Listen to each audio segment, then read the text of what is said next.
Shalom saudaraku kasih dalam Tuhan, kasih karunia dan damai sejahtera dari Allah Bapa dan Kristus Yesus menyertai kamu. Bacaan Alkitab kita diambil dari 1 Raja-Raja 19 ayat 1 sampai 21.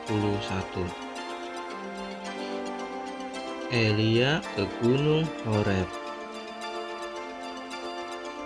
Ketika Ahab memberitahukan kepada Isabel segala yang dilakukan Elia dan perihal Elia membunuh semua nabi itu dengan pedang, maka Isabel menyuruh seorang suruhan mengatakan kepada Elia, "Beginilah kiranya para Allah menghukum aku bahkan lebih lagi daripada itu, jika besok kira-kira pada waktu ini aku tidak membuat nyawamu sama seperti nyawa salah seorang dari mereka itu." Maka takutlah ia, lalu bangkit dan pergi menyelamatkan nyawanya. Dan setelah sampai ke Berseba yang termasuk wilayah Yehuda, ia meninggalkan bujangnya di sana. Tetapi ia sendiri masuk ke padang gurun sehari perjalanan jauhnya, lalu duduk di bawah sebuah pohon arar. Kemudian ia ingin mati, katanya, "Cukuplah itu sekarang ya Tuhan, ambillah nyawaku sebab aku ini tidak lebih baik daripada nenek moyangku." Sesudah itu ia berbaring dan tidur di bawah pohon arar itu. Tetapi tiba-tiba seorang malaikat menyentuh dia serta berkata kepadanya, "Bangunlah, makanlah." Ketika ia melihat sekitarnya, maka pada sebelah kepalanya ada roti bakar dan sebuah kendi berisi air. Lalu ia makan dan minum, kemudian berbaring pula. Tetapi malaikat Tuhan datang untuk kedua kalinya dan menyentuh dia serta berkata, "Bangunlah, makanlah, sebab kalau tidak perjalananmu nanti terlalu jauh bagimu." Maka bangunlah ia lalu makan dan minum, dan oleh kekuatan makanan itu ia berjalan 40 hari 40 malam lamanya sampai ke gunung Allah, yakni Gunung Horeb. Allah menyatakan diri di Gunung Horeb. Di sana masuklah ia ke dalam sebuah gua dan bermalam di situ. Maka firman Tuhan datang kepadanya demikian, "Apakah kerjamu di sini, hai Elia?" Jawabnya, "Aku bekerja segiat-giatnya bagi Tuhan Allah semesta alam karena orang Israel meninggalkan perjanjianmu, meruntuhkan mezbah-mezbahmu dan membunuh nabi-nabimu dengan pedang.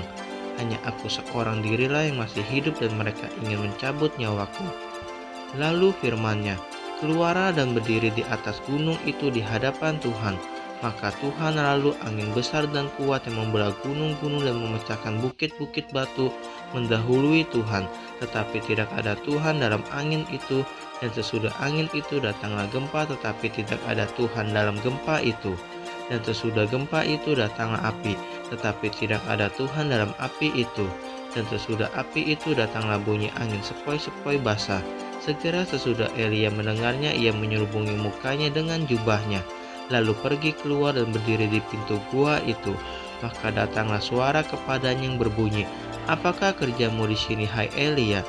Jawabnya, "Aku bekerja segiat-giatnya bagi Tuhan Allah semesta alam karena orang Israel meninggalkan perjanjianmu, meruntuhkan mezbah-mezbahmu dan membunuh nabi-nabimu dengan pedang. Hanya aku seorang dirilah yang masih hidup dan mereka ingin mencabut nyawaku." Firman Tuhan kepadanya, "Pergilah kembali ke jalanmu melalui padang gurun ke Damsyik. Dan setelah engkau sampai, engkau harus mengurapi Hazael menjadi raja atas Aram. Juga Yehu cucu Nimsi haruslah kau urapi menjadi raja atas Israel. Dan Elisa bin Safat dari Abel Meholah harus kau urapi menjadi nabi menggantikan engkau. Maka siapa yang terluput dari pedang Hazael akan dibunuh oleh Yehu, dan siapa yang terluput dari pedang Yehu akan dibunuh oleh Elisa. Tetapi aku akan meninggalkan 7.000 orang di Israel, yakni semua orang yang tidak sujud menyembah Baal dan yang mulutnya tidak mencium dia." Elisa terpanggil. Setelah Elia pergi dari sana, ia bertemu dengan Elisa bin Safat yang sedang membajak dengan 12 pasang lembu, sedang ia sendiri mengemudikan yang ke-12. Ketika Elia lalu dari dekatnya, ia melemparkan jubahnya kepadanya.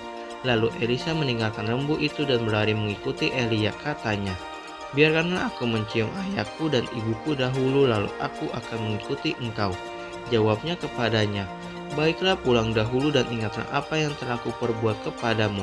Lalu berbaliklah ia daripada Elia, ia mengambil pasangan lembu itu, menyembelihnya dan memasak dagingnya dengan bajak lembu itu sebagai kayu api. ia memberikan daging itu kepada orang-orangnya. Kemudian makanlah mereka, sesudah itu bersiaplah ia, lalu mengikuti Elia dan menjadi pelayannya.